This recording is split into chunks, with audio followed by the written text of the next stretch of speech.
মহারাজ, অনেকদিন ধরে একটা কথা বলবো বলবো ভাবছি, কিন্তু বলতে পারছি না মহারাজ। তা মহারাজকে না বলে কথাটা চেপে রেখেছো কেন গোপাল? আপনি আপনার মুখের দরজা আর কানের জানালা বন্ধ রাখলে খুশি হব। যাই হোক, আমি জানতে চাইছি, আপনি তো কৃষ্ণনগরের রাজাধিরাজ মহারাজ কৃষ্ণচন্দ্র। তো এতদিন পরে তোমার কি এই ব্যাপারে কোনো সন্দেহ আছে নাকি? না মহারাজ, আমার এই ব্যাপারে কোনো সন্দেহই নেই, কিন্তু একটা জিনিস জানতে চাই যে ওই আপনার শাসনকাল সম্বন্ধে আপনার নিজের জানতে ইচ্ছে করে কিনা। এতে অত জানা বোঝার কি আছে? কৃষ্ণনগরের শাসন কার্য দারুণ চলছে, দারুণ। মানেটা খুবই সোজা মহারাজ।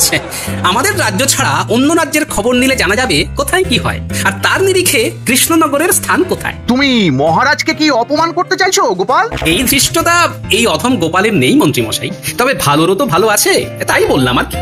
আমাদের প্রজাদের তো পূর্ণিমা অমাবস্যা এটা সেটা সমস্যা লেগেই আছে। তা বাকি রাজ্যে কিভাবে সব সমস্যার সমাধান হচ্ছে আমারও মনে হয় সেটা জানা খুবই জরুরি। গোপাল ঠিকই বলছে, নিজের সৌন্দর্য কখনো নিজে বোঝা যায় না, বাইরের একটা দ্বিতীয় বা তৃতীয় ব্যক্তি যদি সুন্দর বলে তবেই আসল সুন্দর। এই তো মহারাজ, আপনার একদম খোলতাই মাথা। কি সুন্দর আমি চট করে বললাম আর আপনি চট করে বুঝে গেলেন। শোনো গোপাল, কোথায় কেমন রাজ্য পরিচালনা হচ্ছে সেই ব্যাপারে তোমাদের খোঁজ খবর নিতে হবে। যদি কোথাও থেকে ভালো কোনো বুদ্ধি পাওয়া যায় যা আমাদের রাজ্যের কল্যাণে কাজে লাগানো যাবে, তাহলে আমরা সেটা কাজে লাগাবো। হ্যাঁ মহারাজ, এটাই আমি বলতে চাইছিলাম আর কি। শোনো, তাহলে তোমার নেতৃত্বে একটা উচ্চ পর্যায়ের প্রতিনিধি দল বিভিন্ন রাজ্যের বিভিন্ন জায়গায় যাবে আর আমাকে সে খবর দেবে। না না, এসব উচিত নয়। এত তুলনা করে সময় নষ্ট করার কোনো মানেই হয় না। তুমি শুধু নামেই মন্ত্রী হয়েছ। শোনো, রাজ্য পরিচালনা করা একটা শিল্প, বুঝলে গোপাল? মন্ত্রী কথা বাদ দাও তো। মহারাজ, গোপালকে তোল্লাই দিয়ে এই কাজটা কিন্তু আপনি একদম ভালো করলেন না। মন্ত্রী মশাইয়ের সব কিছুতেই বাধা। মন্ত্রিত্ব বাধা লগ্ন, বিপত্তি তিথিতে জন্ম, তাই এরকম করছেন। শুভ কাজে দেরি করতে নেই গোপাল। সকল রাজসভাসদ আজকে বিকেলেই রাজবাড়ির মাঠে উপস্থিত থাকবে। তোমাদের যাত্রা তখনই শুরু হবে, আর কে কি দায়িত্ব নেবে সব আমি তখনই বুঝিয়ে দেব। যথা আজ্ঞা মহারাজ। হ্যাঁ, আজকে রাজসভা তাহলে এখানে শেষ হলো। আর কষ্ট করতে হবে না, বুঝলে? সব ব্যবস্থা হয়ে গেছে। তুমি শুধু আমার জামা কাপড় আর কিছু শুকনো খাবার দাবার খেয়ে উঠে গুছিয়ে রেখো। কি মহারাজ মাইনে বাড়াবেন না ভ্রমণে নিয়ে যাবে না? না, ভ্রমণ করবো তো আমরা। আমি একটা জব্বর দায়িত্ব পেয়েছি, বুঝলে? ওই প্রতিনিধি দলের মাথা বলে কথা। ভালো, যা হবার তো সেই মহারাজেরই হবে, আমাদের আর কি। বেতন তো আর বাড়বে না। আমি তো বেতন বাড়ানোর কথা একবারও রাজসভায় উল্লেখ করিনি। তাহলে কি করে কাজ হবে? কাজ তো হতেই হবে গিন্নি। সকালে রাজসভায় যেটা করেছি সেটা হলো পূর্ব রাগ, এরপরে বিকেল থেকে শুরু হবে অনুরাগ, তারপরে হবে ভীষণ রাগ, আর এই রাগের আগুনে জল ঢালতেই মহারাজ বেতন বাড়িয়ে দেবে না। তুমি কি সাংঘাতিক কথা বলো, আমি তার মাথা মুন্ডু কিছুই বুঝতে পারি না। এখন কিচ্ছু বুঝতে হবে না গিন্নি, আগে মহারাজের প্রতিনিধি হয়ে ঘুরে দাঁড়ানোর মজাটা আচ্ছা করে নেব, তারপর ধীরে ধীরে আসল কাজ সারবো। ভালো।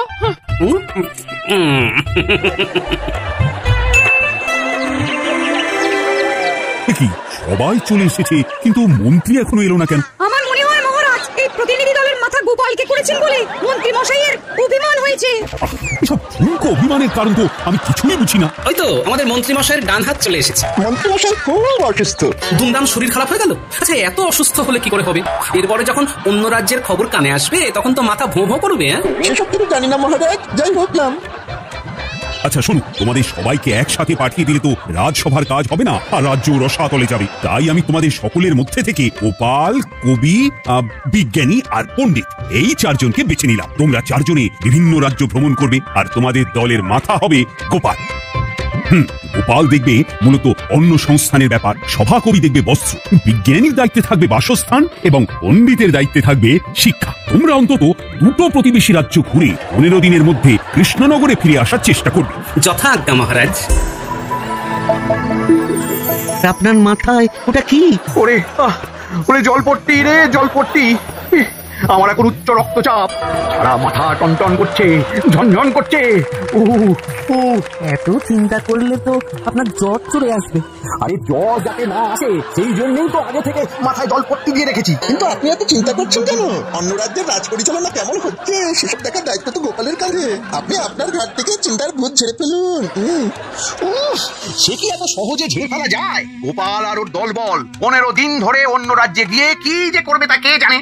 ওখানে কিছু ভালো দেখলেই আমাদের রাজ্যের সাথে তুলনা করবে, আর সেই তুলনায় যদি অন্য রাজ্য ভালো প্রমাণিত হয় তাহলে তো মহারাজ আপনাকে তুলোধনা করবে। ওরে ওরে, সেটাই তো চিন্তার বিষয়। আমি এই রাজ্যের মন্ত্রী বলে কথা, কোনো সমস্যা খুঁজে পেলেই সব দোষ এই মন্ত্রীর মাথায় এসে পড়বে।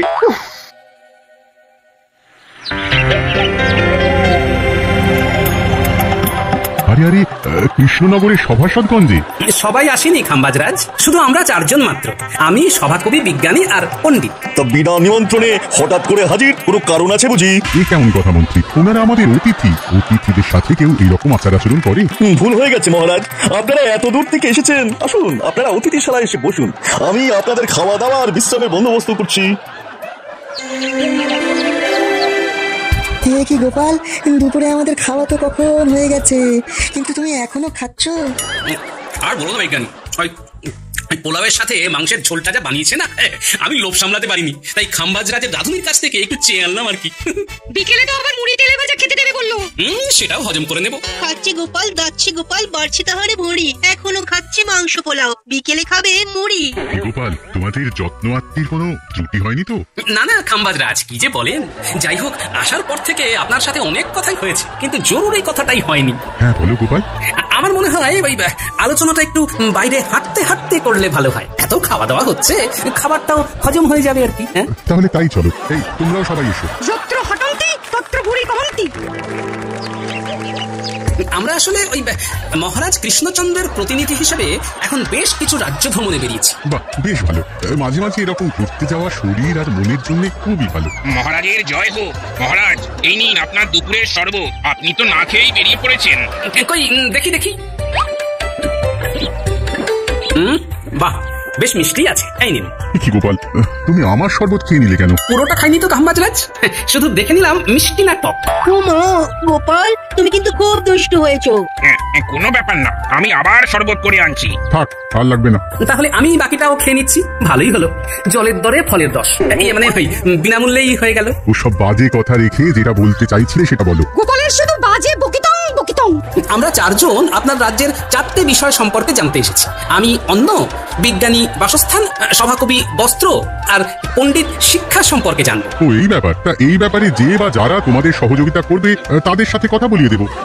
তাহলে তো ভালোই হয়। আচ্ছা চাষি ভাই, তোমাদের এবারে ফলন কেমন হয়েছে? কি বলবো বলো, আমাদের জমিতে খুব একটা ফলন হয় না, যা হয় তাতে নিজেদের সংসারে দুবেলা দুমুঠো খেয়ে পরে বাঁচতে পারি আর কি। আর তোমাদের রাজাকে খাজনা দিতে হয় না? না, খাজনা নিয়ে জোরাজুরি করেন না উনি। সে কি গো? হ্যাঁ, আমাদের রাজা মন্ত্রী খুবই ভালো, প্রজাদের ভালো মন্দ ব্যাপারটা বেশ বোঝেন। বেশ বেশ।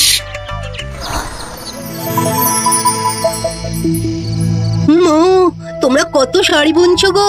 শাড়ির তেমন বিক্রি নেই গো, আগে তো লোকজন খেয়ে পরে বাঁচবে। তাহলে কি করো তোমরা? সংসার কি করে চলে? আমার গিন্নি ওই আচার পাপড় হাতের কাজ করে, সেসব একটু আধটু বিক্রি হয়, তাতেই সংসার চলে। প্রজাদের এখানে হল খারাপ, বেলছে এখন পাপড়, অর্থাভাবে কিনছে না কেউ নতুন জামা কাপড়।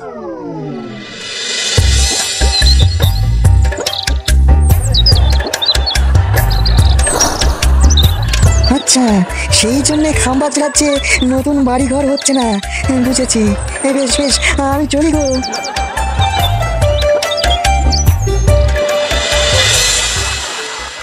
আমি কিছু বলবো না, আগে তোমরা সবাই বলো লোকজনের সাথে কথা বলে কি বুঝলে। আমি বলছি, এই রাজ্যে প্রজাদের তেমন রোজগার নেই, কিন্তু সবাই বেশ হাসি খুশি আছে। কারো কাছ থেকে খাজনা নেওয়ার জোড়াজুড়ি নেই। আমাদের কৃষ্ণনগর সব দিক থেকে অনেক এগিয়ে। হ্যাঁ, রাত হতে চললো, চলুন আপনারা সবাই নৈশ ভোজন করবে, চলুন। হ্যাঁ তা যাচ্ছি, কিন্তু একটা কথা বলো তো, তোমাদের রাজা তোমাদের ঠিক মতো বেতনপত্র দেন? হ্যাঁ দেন তো, আমার দেশের বাড়ি তো অনেক দূর, তাই ভেবেছিলাম এই চাকরিটা আমি ছেড়ে দেব। তখন তিনি বললেন এই রাজ্যেই মা বাবা স্ত্রী সন্তানকে নিয়ে আসতে, আমিও নিয়ে এলাম। মহারাজ, মহারাজ আমাদের জন্য একটা পাকা বাড়ি বানিয়ে দিলেন। মহারাজ এদিকে খুব ভালো, সবার প্রত্যেক বছর বেতন বাড়ে। বাহ, চলো।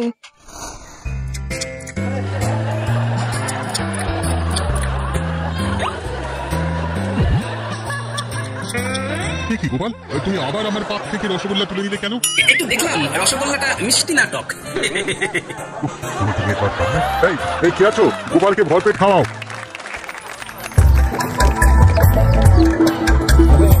এবার আমরা বর্ধমান রাজ্যে যাব। তারপরে আরো যদি সময় থাকে তাহলে আরো বেশ কিছু রাজ্য ঘুরে দেখবো।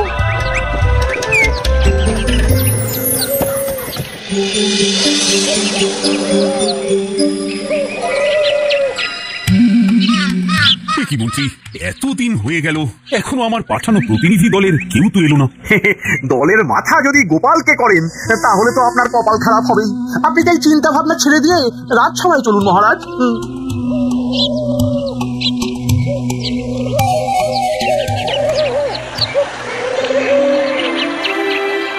এত ভাববেন না মহারাজ, ওনারা নিশ্চয়ই খুব তাড়াতাড়ি চলে আসবেন। এই তো মহারাজ চলে এসেছি। আর অপেক্ষা করতে হবে না মহারাজ, আমাদের রাজ্য ভ্রমণ সম্পূর্ণ। হ্যাঁ, তা তোমরা সবাই কেমন কি দেখলে শুনলে সেটা বলো।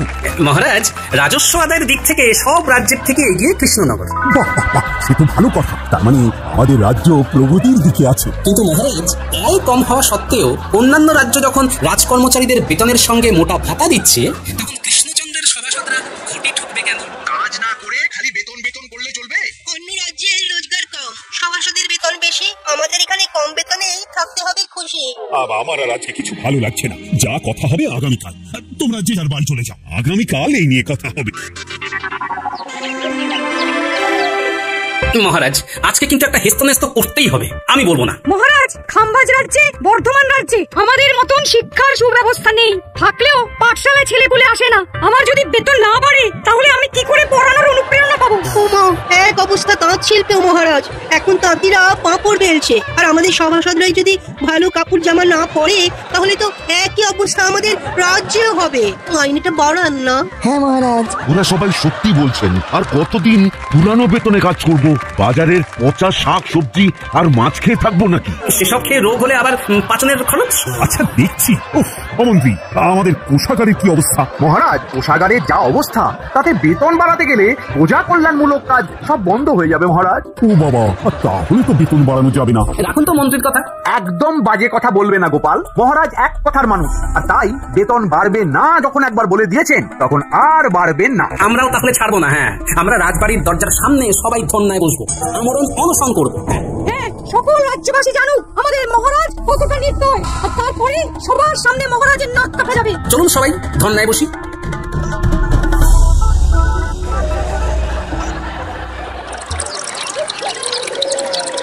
আমাদের দাবি মানতে হবে, আমাদের বেতন বাড়াতে হবে,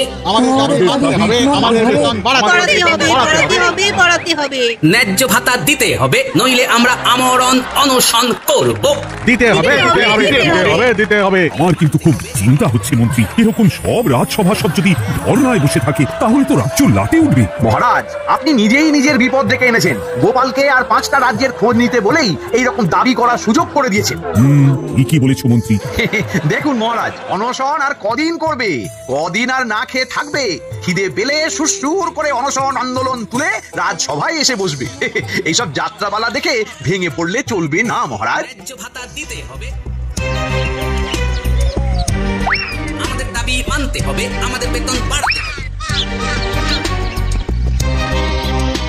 আসবো জাহাপনা। কি ব্যাপার, তুমি এত রাতে? কোনো বিশেষ খবর আছে? আছে জাহাপনা, আছে। আমি এখন কৃষ্ণনগর থেকেই আসছি একটা খবর দেওয়ার জন্য।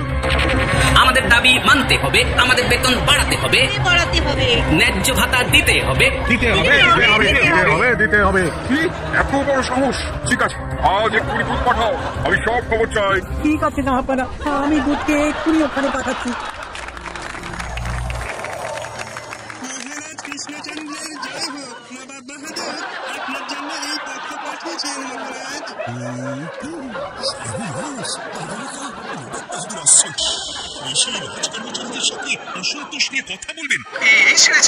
তাহলে তো সারে সর্বনাশ মহারাজ। তাহলে কিছু তো বুদ্ধি দাও, কিভাবে নবাবের হাত থেকে রেহাই পাবো? আরে আমার তো যত সব অকম্মার ঢেকি। উফ, এখন তো দেখছি যাদের জন্য আমার বিপদ তাদের কাছেই যেতে হবে।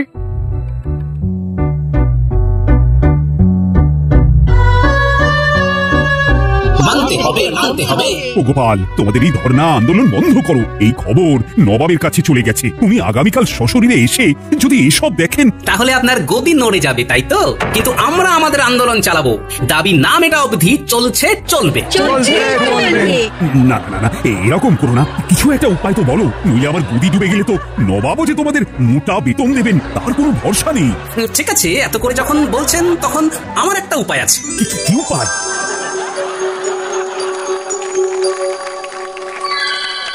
আচ্ছা, বেশ বেশ।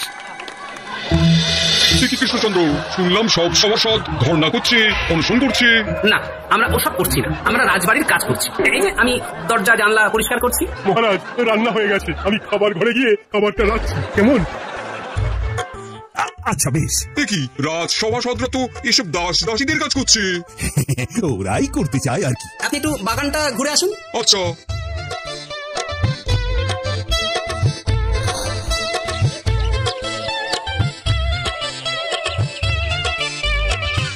এখন আমি রোদে দাঁড়িয়ে দিচ্ছি গাছে জল, কদিন পরে আসবে গাছে মিষ্টি মিষ্টি ফল। কি কাণ্ড! জাহাপনা, কোনো কাজই ছোট নয়। বেতন বা ভাতা উপযুক্ত হারে না পেয়ে আমরা বাধ্য হয়ে এমন এমন কাজ করছি, এতে রোজগারটা যা একটু বাড়ে। এইভাবে সভাসদদের যদি কাজ করে খেতে হয়, তবে রাজ্যের কাজ হবে কি করে? আমি আজকে থেকেই রাজ্যের জন্য অনুদান পাঠানো বন্ধ করে দেবো। তাতেও যদি কাজ না হয়, আমি তোমাকে এই রাজ্য থেকে অপসারিত করবো।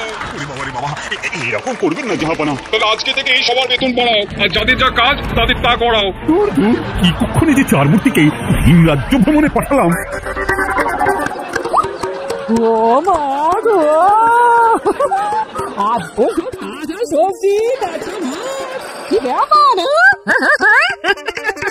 সবই কায়দা করে ফায়দা, ইয়ে মানে ওই বুদ্ধির জোরে বেতন বাড়ার ফল।